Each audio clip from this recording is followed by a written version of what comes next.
ओम नमः शिवाय। हर हर महादेव। हर हर गंगे। जय माँ गंगे। हर साल ज्येष्ठ माह के शुक्ल पक्ष की दशमी तिथि पर गंगा दशहरा मनाया जाता है। गंगा दशहरा के दिन भक्त गंगा मैया की पूजा करते हैं और स्नान व दान करते हैं। माना जाता है कि गंगा दशहरा के दिन स्नान करने पर भक्तों को पापों से मुक्ति मिल जाती है। शास्त्रों के अनुसार ज्येष्ठ माह के शुक्ल पक्ष की दशमी तिथि पर धरती पर मां गंगा का अवतरण हुआ था। इसलिए इस दिन को गंगा दशहरा के रूप में मनाया जाता है और गंगा स्नान करने से सुख समृद्धि का आशीर्वाद मिलता है। माना जाता है कि इस दिन गंगा स्नान करने से 10 तरह के पाप नष्ट हो जाते हैं, जैसे कि निषिद्ध हिंसा, परस्त्री गमन, बिना दी हुई वस्तु को वापस लेना, कठोर वाणी, दूसरे के धन को लेने का विचार, दूसरों का बुरा करना, व्यर्थ की बातों में दुराग्रह, झूठ बोलना, चुगली करना, दूसरों का अहित करना। ये 10 पापों से व्यक्ति को मुक्ति मिल जाती है। इस साल 16 जून 2024 को गंगा दशहरा मनाया जाएगा। इस दिन स्नान के लिए ब्रह्म मुहूर्त बेहद शुभ होता है। हालांकि गंगा दशहरा के शुभ अवसर पर सुबह 7:08 से लेकर सुबह 10:37 तक शुभ मुहूर्त रहने वाला है। तो आज की वीडियो के माध्यम से हम आपके सामने प्रस्तुत कर रहे हैं गंगा दशहरा के दिन सुनी जाने वाली गंगा अवतरण की बड़ी ही दुर्लभ पौराणिक व्रत कथा। आप लोगों से निवेदन है कि कथा को शुरू से लेकर अंत तक जरूर श्रवण कीजिएगा, क्योंकि कथा का पूरा फल हमें कथा को संपूर्ण सुनने से ही मिलता है। आधा अधूरा छोड़ने से हम सिर्फ पाप के भागीदार बनते हैं। और कमेंट बॉक्स में हर हर गंगे ओम नमः शिवाय लिखकर अपनी हाजिरी जरूर लगवाइएगा। तो चलिए आज की इस कथा को हम शुरू करते हैं। सब प्रेम से बोलो गंगा मैया की जय। युधिष्ठिर ने लोमश ऋषि से पूछा, हे मुनिवर, राजा भगीरथ गंगा को किस प्रकार पृथ्वी पर ले आए? कृपया इस प्रसंग को भी सुनाए। लोमश ऋषि ने कहा, धर्मराज, इक्ष्वाकु वंश में सगर नामक एक बहुत ही प्रतापी राजा हुए हैं। उनके वैदर्भी और शवैया नामक 2 रानियां थीं। राजा सगर ने कैलाश पर्वत पर दोनों रानियों के साथ जाकर शंकर भगवान की घोर आराधना की।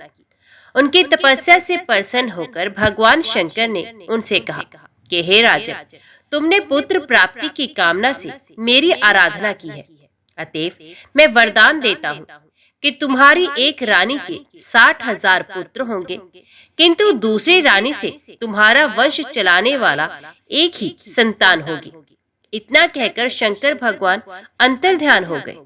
समय बीतने पर शवैया ने असमंजस नामक एक अत्यंत रूपवान पुत्र को जन्म दिया और वैदर्भी के गर्भ से एक तुम्बी उत्पन्न हुई, जिसे फोड़ने पर 60,000 पुत्र निकले। कालचक्र बीतता गया और असमंजस का अंशुमान नामक पुत्र उत्पन्न हुआ। असमंजस अत्यंत दुष्ट प्रकृति का था, इसलिए राजा सगर ने उसे अपने देश से निष्कासित कर दिया। फिर एक बार राजा सगर ने अश्वमेध यज्ञ करने की दीक्षा ली। अश्वमेध यज्ञ का शामकरण घोड़ा छोड़ दिया गया और उसके पीछे पीछे राजा सगर के 60,000 पुत्र अपनी विशाल सेना के साथ चलने लगे।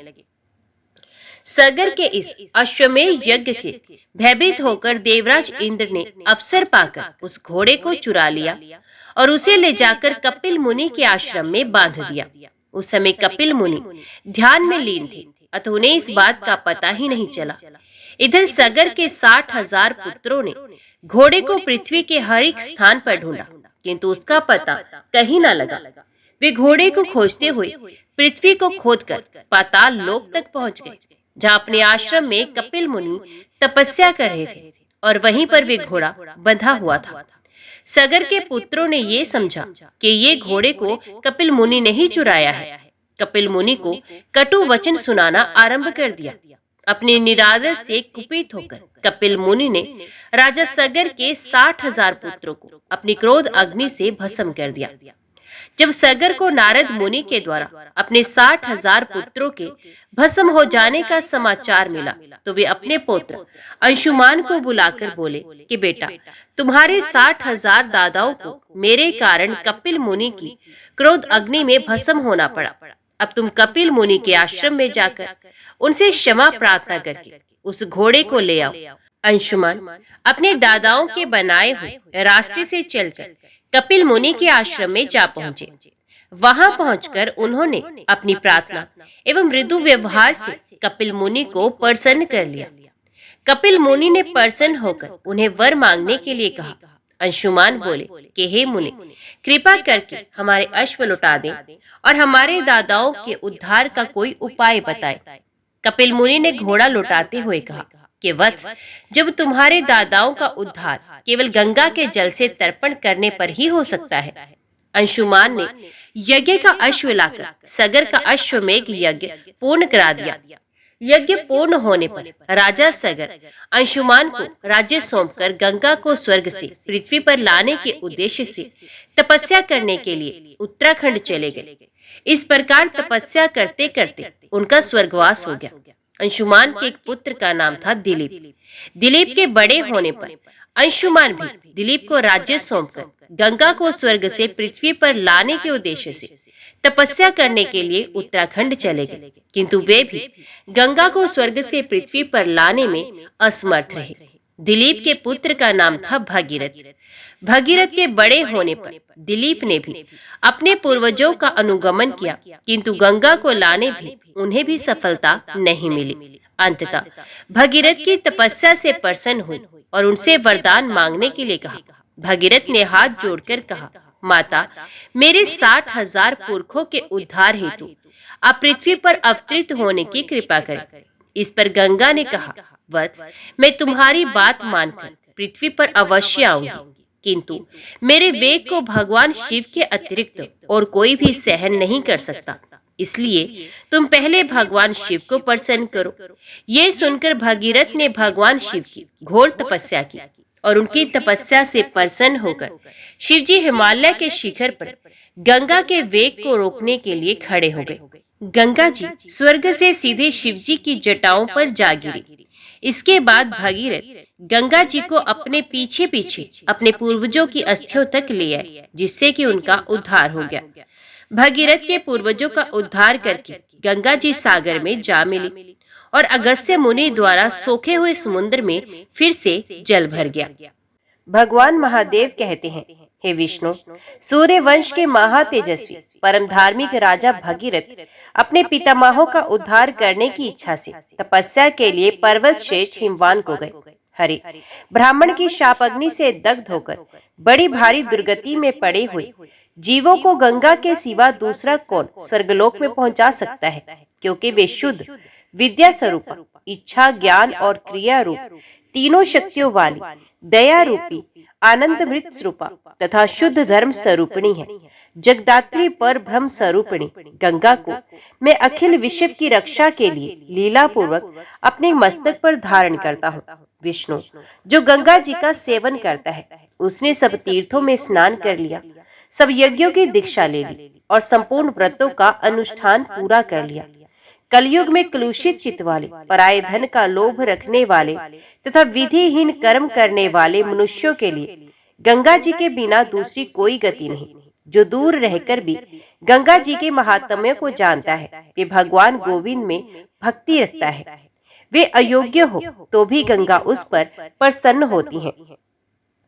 अज्ञान, राग और लोभ आदि से मोहित चित्त वाले पुरुषों की धर्म और गंगा में विशेष श्रद्धा नहीं होती। गंगा के गर्भ में मेरा तेज स्वरूप अग्नि है, वे मेरे वीर से सुरक्षित है। अतएव सब दोषों को जलाने वाली तथा संपूर्ण पापों का नाश करने वाली है। जैसे वज्र का मारा हुआ पर्वत सैकड़ों टुकड़ों में बिखर जाता है, उसी प्रकार पापों का समूह गंगा के स्मरण मात्र से नष्ट होता है।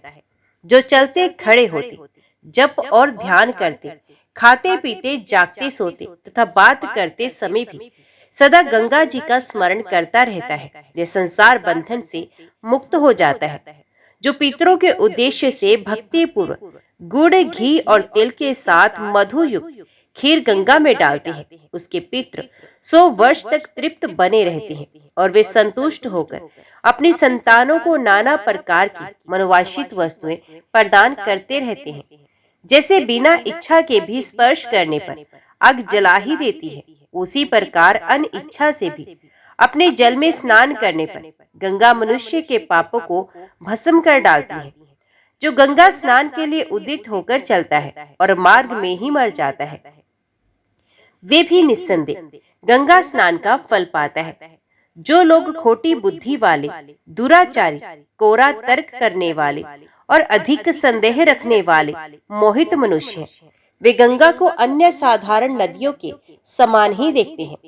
जैसे क्रोध से तप का, काम से बुद्धि का, अन्याय से लक्ष्मी का, अभिमान से विद्या का तथा पाखंड, कुटिलता और छल कपट से धर्म का नाश होता है, उसी प्रकार गंगा जी के दर्शन मात्र से सब पाप नष्ट हो जाते हैं।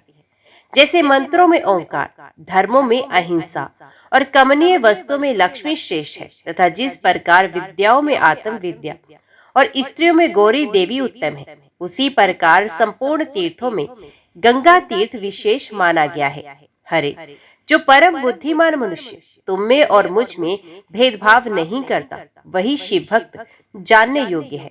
अनेक रूप वाले पितृ सदा ये गाथा गाते हैं कि क्या हमारे कुल में भी कोई गंगा नहाने वाला होगा, जो विधि और श्रद्धा के साथ गंगा स्नान कर देवताओं तथा ऋषियों का भली भांति तर्पण करके तीनों अनाथों और दुखियों को तृप्त करते हुए हमारे निमित्त जलांजलि देगा। हमारे कुल में कोई ऐसा पुरुष उत्पन्न हो जो भगवान शिव और विष्णु में समान दृष्टि रखते हुए उनके लिए मंदिर बनवावे और भक्ति पूर्वक उस मंदिर में झाड़ू देने आदि का कार्य करे। जो गंगा का सेवन करता है वही मुनि है और वही पंडित है। वे धर्म, अर्थ, काम, मोक्ष चारों पुरुषार्थों की सिद्धि करके कृतार्थ जानने योग्य है। गंगा स्नान करने के लिए तिथि, नक्षत्र, पूर्व आदि दिशा का विचार नहीं करना चाहिए, क्योंकि गंगा में स्नान करने मात्र से समस्त संचित पाप का नाश हो जाता है। जो प्रतिदिन आदर से गंगा जी का महात्म्य सुनते हैं, उन्हें गंगा स्नान का फल मिलता है। जो पितरों के उद्देश्य से गंगा जल के द्वारा शिवलिंग को स्नान कराते हैं, उनके पितर यदि बड़े भारी नरक में पड़े हो तो भी तृप्त हो जाते हैं। जो एक बार भी तांबे के पात्र में रखे हुए अष्ट द्रव्य युक्त गंगा जल से भगवान सूर्य को अर्घ्य देते हैं, वे अपने पितरों के साथ सूर्य लोक में जाकर प्रतिष्ठित होते हैं।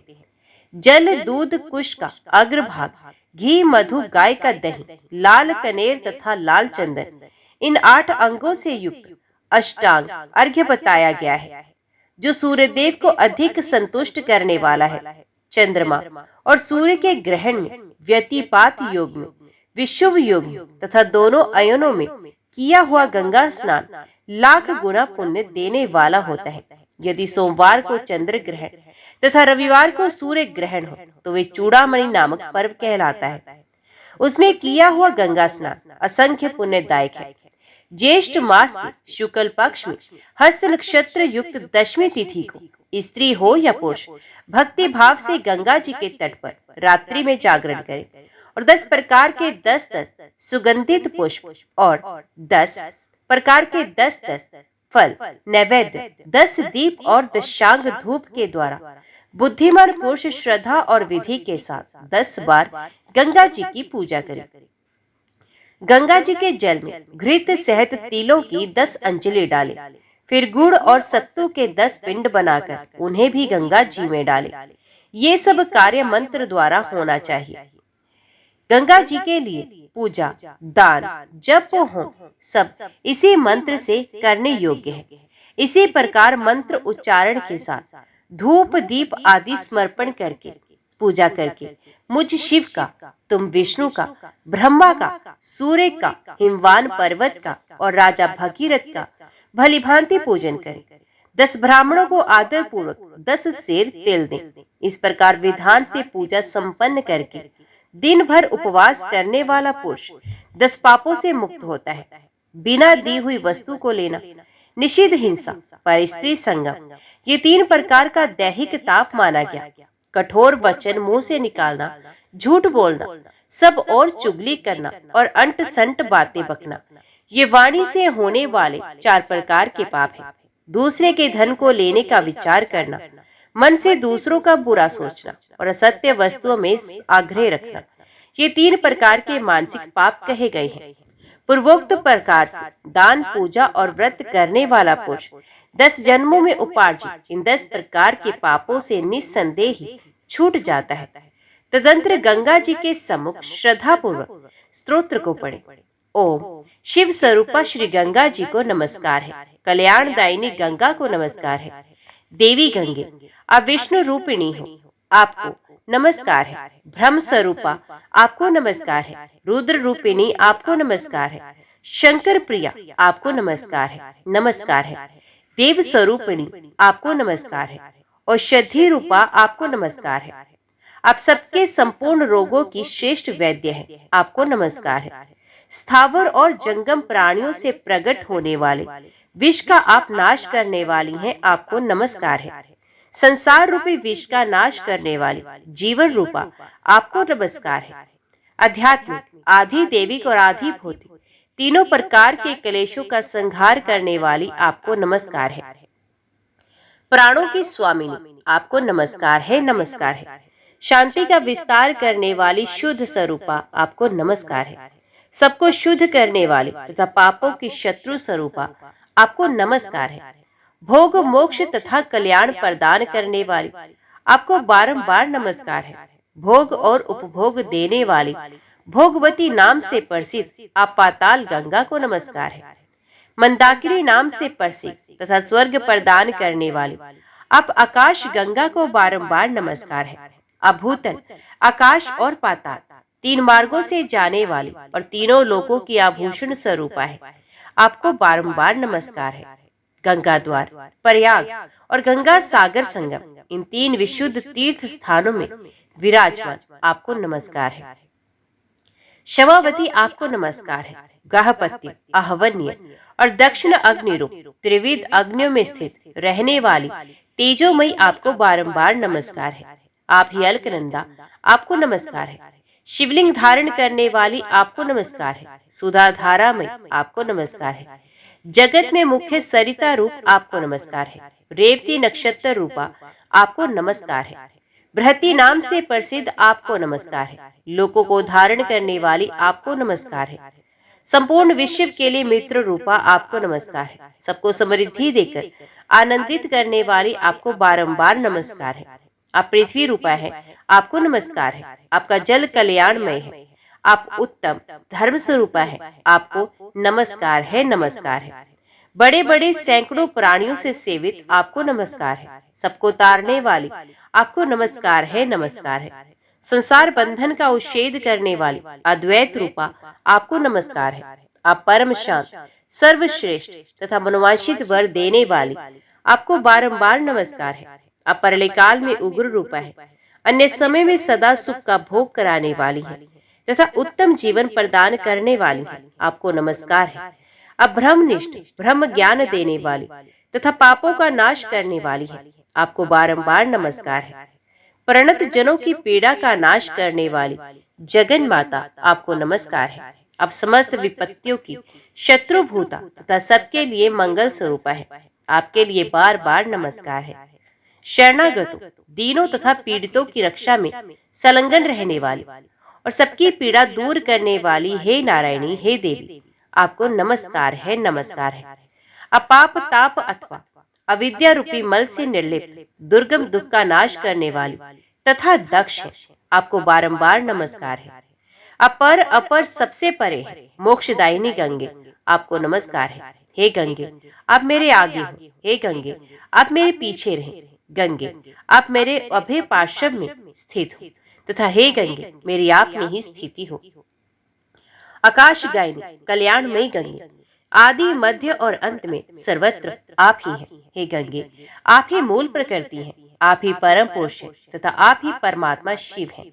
हे शिवे, आपको नमस्कार है। जो श्रद्धा पूर्वक इस स्तोत्र को पढ़ता और सुनता है, वे मन, वाणी और शरीर द्वारा होने वाले पूर्वोक्त 10 प्रकार के पापों से मुक्त होता है। ये स्तोत्र जिसके घर में लिखकर रखा हुआ हो, उसे कभी अग्नि, चोर और सर्प आदि का भय नहीं होता। ज्येष्ठ मास के शुक्ल पक्ष में हस्त नक्षत्र सहित दशमी तिथि का यदि बुधवार से योग हो, तो उस दिन गंगा जी के जल में खड़ा होकर जो 10 बार स्तोत्र का पाठ करता है, वे दरिद्र हो या अस्मत्, वे भी उसी फल को प्राप्त होता है जो पूर्वोक्त विधि से यत्न पूर्वक गंगा जी की पूजा करने में उपलब्ध होने वाला बताया गया है। हे विष्णु, जैसे मैं हूँ वैसे तुम हो, जैसे तुम हो वैसे उमा देवी है, और जैसी उमा देवी है वैसी ही गंगा है। इन चारों रूपों में भेद नहीं करना चाहिए। जो तीनों लोकों में प्रवाहित होने वाली गंगा जी के तट पर जाकर एक बार भी पिंड दान करता है, वे तिल मिश्रित जल के द्वारा अपने पितरों का भवसागर से उद्धार कर देता है। संपूर्ण देवता और पितृ गंगा जी में सदा वर्तमान रहते हैं, इसलिए वहां उनका आवाहन और विसर्जन नहीं होता। पिता के कुल में अथवा माता के कुल में तथा गुरु, श्वशुर और भाई बंधुओं के कुल में जो अपने संबंधी मरे हों अथवा जो अन्य बंधु बांधव मृत्यु को प्राप्त हुए हों, जो दांत निकलने के पहले अथवा गर्भ में ही पीड़ित होकर मरे हों, जो अग्नि, बिजली और चोर के द्वारा मरे हों, जो व्याघ्र अथवा अन्य दाड़ों वाले हिंसक जीवों से मारे गए हों, जो फांसी लगाकर या ऊपर से नीचे गिरकर मरे हों, जिन्होंने आत्मघात किया हो, अथवा जो अपना शरीर बेचने वाले चोर, यज्ञ के अधिकारियों से यज्ञ कराने वाले, रस विक्रय, पाप योगी, पाप रोगी, घरों में आग लगाने वाले, जहर देने वाले अथवा गो हत्यारे रहे हों और अपने कुल में ही उनका जन्म हुआ रहा हो, उनको भी यदि एक बार मनुष्य विधि पूर्वक गंगा जल से तर्पण करे तो वे भी स्वर्गलोक में पहुंच जाते हैं, और यदि पहले से स्वर्ग में हो तो मोक्ष को प्राप्त होते हैं। तीनों लोकों में जो कोई भी मनोवांछित फल देने वाले हैं, वे सब काशी में उत्तर वाहिनी गंगा का सेवन करते हैं। केवल गंगा भी मुक्ति देने में समर्थ है, ऐसा निर्णय हो चुका है। किंतु अविमुक्त क्षेत्र में मेरे निवास स्थान के गौरव से वे विशेष रूप से मुक्तिदायिनी होती है। पापों से चंचल चित्त वाले तथा संसार रूपी रोग से ग्रस्त रहने वाले मंद बुद्धि मनुष्यों के लिए गंगा जी ही सर्वश्रेष्ठ है। जो गंगा जी के तट पर टूटे फूटे घाटों का संस्कार करते हैं अथवा वहां के गिरे पड़े देव मंदिरों का जीर्ण उद्धार करते हैं, वे मेरे लोक में चिरकाल तक अक्षय सुख भोगते हैं। मनुष्यों की हड्डी जब तक गंगा जी के जल में स्थित रहती है, उतने हजार वर्षों तक वे स्वर्गलोक में प्रतिष्ठित होते हैं। सकंद जी कहते हैं, मुनिवर, अगस्त्य वस्तु शक्ति का ये विचार अद्भुत एवं अनवर्चनीय है। गंगा जी द्रव के रूप में भगवान सदाशिव की कोई पराशक्ति है। करुणा रूपी अमृत रस से भरे हुए देवादिदेव भगवान शंकर ने समस्त संसार का उद्धार करने के लिए ही गंगा जी को प्रवृत्त किया है। मुने, गंगाधर शिव ने दयावश श्रुतियों के अक्षरों को निचोड़कर उस ब्रह्म द्रव से ही गंगा का निर्माण किया है। जो गंगा जी के तट की मिट्टी को अपने मस्तक पर लगाता है, उसका अज्ञान अंधकार नष्ट हो जाता है। गंगा अपने नाम का कीर्तन करने से पुण्य की वृद्धि और पाप का नाश करती है। दर्शन, स्पर्श, जलपान तथा उसमें स्नान करने से 10 गुना फल होता है, ऐसा जानना चाहिए। ऋषियों द्वारा सेवित भगवान विष्णु के चरणों से उत्पन्न अति प्राचीन तथा परम पुण्यमयी धारा से युक्त भगवती गंगा की जो लोग मन से शरण लेते हैं, वे ब्रह्मधाम को प्राप्त होते हैं। जो माता की भांति इस संसार के जीवों को पुत्र मानकर सदा उन्हें स्वर्गलोक को पहुंचाती है और संपूर्ण उत्तम गुणों से संपन्न है। उत्तम ब्रह्मलोक की इच्छा रखने वाले जितेंद्रिय पुरुषों को सदा ही उस गंगा की उपासना करनी चाहिए। जैसे ब्रह्मलोक सब लोकों में उत्तम है, उसी प्रकार गंगा समस्त सरिताओं और सरोवरों में सर्वश्रेष्ठ है। गंगा के जल में स्नान करने वाले पुरुष को समस्त पातक तत्काल नष्ट हो जाते हैं और उसे उसी क्षण महान क्षय की प्राप्ति हो जाती है। गंगा में पुत्र पौत्र आदि यदि अपने पितरों के लिए श्रद्धा पूर्वक जल देते हैं, तो उसे उस जल से भी पितृ 3 वर्षों तक पूर्णतः तृप्त रहते हैं। अगस्त्य जी बोले, गंगा में स्नान किए बिना मनुष्य का जन्म व्यर्थ ही बीतता है। क्या कोई दूसरा उपाय भी है जिससे गंगा स्नान का फल प्राप्त हो सके? स्कंद जी ने कहा, अगस्त्य जी, जान पड़ता है। यही सोचकर देवादिदेव भगवान शंकर ने अपने मस्तक पर गंगा जी को धारण कर रखा है। एक परम गोपनीय उपाय है जिससे देवनिधि गंगा में स्नान करने का पूरा फल प्राप्त होता है। ये उपाय उसी को बतलाना चाहिए जो भगवान शिव और विष्णु का भक्त, शांत, श्रद्धालु, आस्तिक तथा गर्भवास से छूटने की इच्छा रखने वाला हो। दूसरे किसी के सामने कभी भी इसकी चर्चा नहीं करनी चाहिए। वे परम रहस्यमय साधन महापातकों का नाश करने वाला है। वे उपाय है भगवती गंगा का सहस्रनाम। वे संपूर्ण उत्तम स्तोत्रों में श्रेष्ठ है, जपने योग्य मंत्रों में सर्वोत्तम है और वेदों के उपनिषद भाग के समान मनन करने योग्य है। साधक को मौन होकर प्रयत्न पूर्वक सहस्त्र नाम का जप करना चाहिए। यदि पवित्र स्थान हो तो वहां स्वयं ही पवित्र भाव से बैठकर सुस्पष्ट अक्षरों से इस सहस्त्र नाम स्तोत्र का पाठ करना चाहिए। गंगा सहस्त्र नाम सब पापों का नाश और संपूर्ण विघ्नों का निवारण करने वाला है। समस्त स्तोत्रों के जप से इसका जप श्रेष्ठ है। ये सबको पवित्र करने वाली वस्तुओं को भी पवित्र करने वाला है। श्रद्धा पूर्वक इसका पाठ करने पर यह मनोवांछित फल देने वाला है। धर्म, अर्थ, काम और मोक्ष चारों पुरुषार्थों की प्राप्ति कराने वाला है। हे मुने, इसका एक बार पाठ करने से भी एक यज्ञ का फल प्राप्त होता है। गंगा सहस्रनाम आयु तथा आरोग्य देने वाला और संपूर्ण उपद्रवों का नाश करने वाला है। ये मनुष्य को सब प्रकार की सिद्धि देने वाला है। जो स्तुति का पाठ करता है उसे सदाचारी जानना चाहिए। वे सदा पवित्र है तथा उसने संपूर्ण देवताओं की पूजा संपन्न कर ली है। उसके तृप्त होने से साक्षात गंगा जी ही तृप्त होती हैं। अतः सर्वथा प्रयत्न करके गंगा जी के भक्त का पूजन करें। जो गंगा जी के स्तोत्र राज का श्रवण और पाठ करता है या दंभ और लोभ से रहित होकर उनके भक्तों को सुनाता है, वे मानसिक, वाचिक और शारीरिक तीनों प्रकार के पापों से मुक्त हो जाता है तथा पितरों का प्रिय होता है।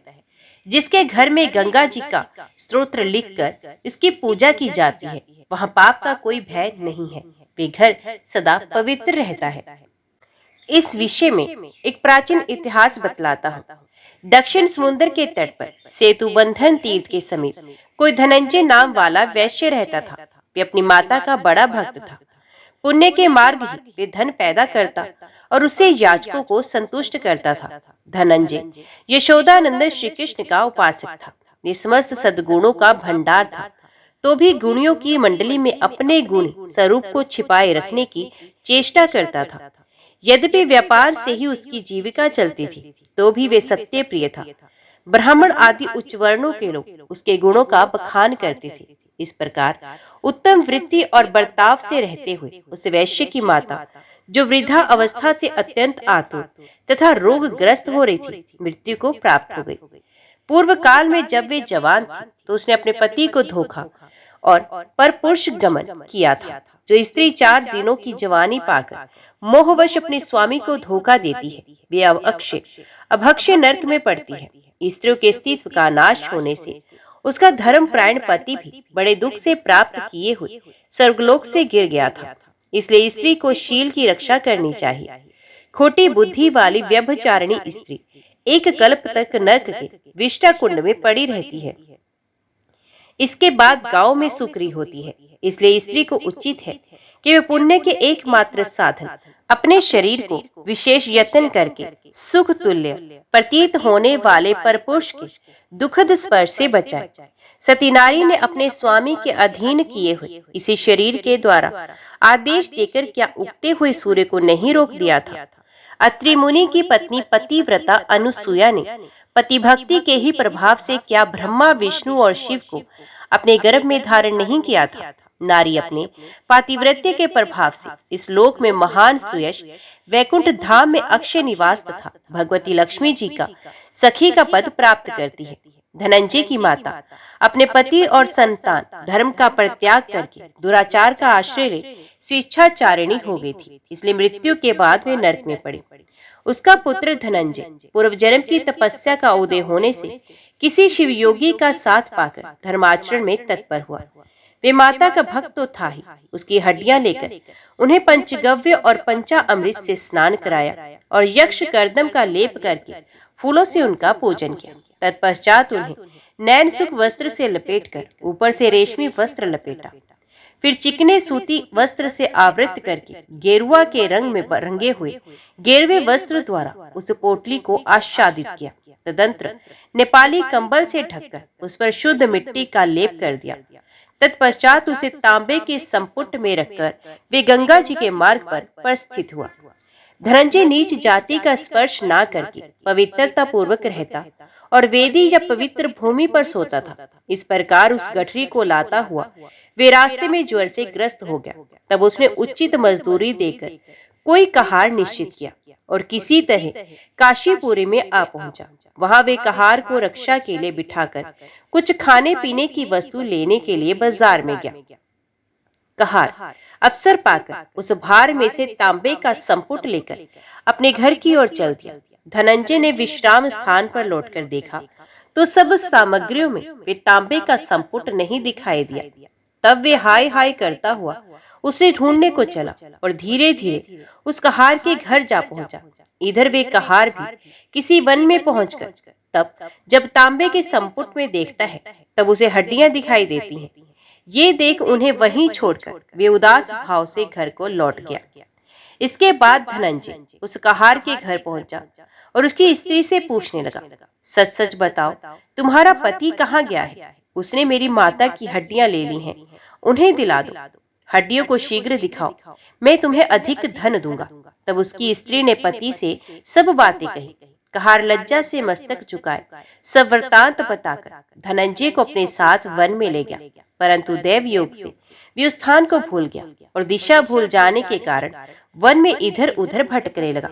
एक वन से दूसरे वन में घूमते घूमते वे थक गया और धनंजय को वहीं छोड़कर अपने घर लौट गया। 2-3 दिन वहां घूम घाम कर धनंजय भी काशीपुरी में लौट आया। उसका मुख बहुत उदास हो गया था। धनंजय गया और प्रयाग तीर्थ का सेवन करके उन्हें अपने देश को लौट आया।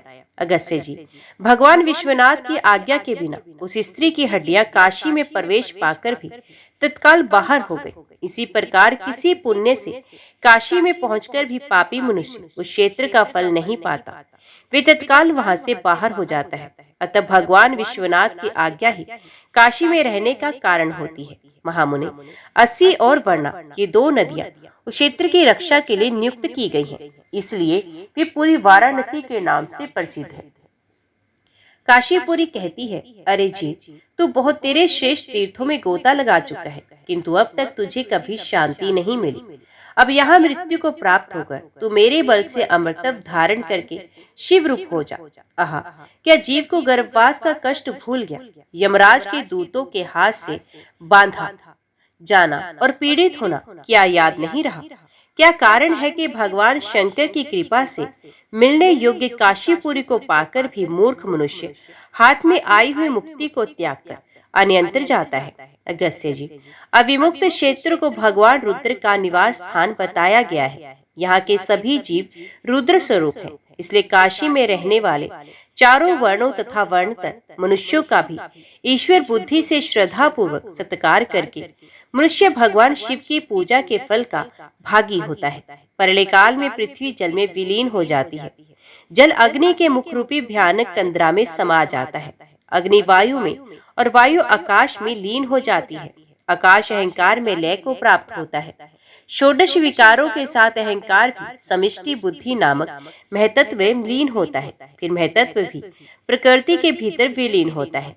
वे त्रिगुणमय प्रकृति उस त्रिगुण पुरुष का आलिंगन करके स्थित होती है। ये परम पुरुष ही देह और गेह का स्वामी तथा सबको जीवन देने वाला है। ये प्राकृतिक प्रलय कहलाता है। इसमें ब्रह्मा विष्णु और शिव बने रहते हैं। ओम नमः शिवाय। हर हर महादेव। आज की वीडियो में इतना ही। उम्मीद करती हूँ वीडियो आपको पसंद आई होगी। वीडियो पसंद आई हो तो वीडियो को लाइक और चैनल को सब्सक्राइब जरूर कीजिएगा। ओम नमः शिवाय लिखकर कमेंट बॉक्स में अपनी हाजिरी और अपने सुझाव देना ना भूलेगा। तो मिलते हैं अगली कथा अगली वीडियो के साथ। तब तक के लिए देखते व सुनते रहिए। जय मां कंजक, जय माता दी।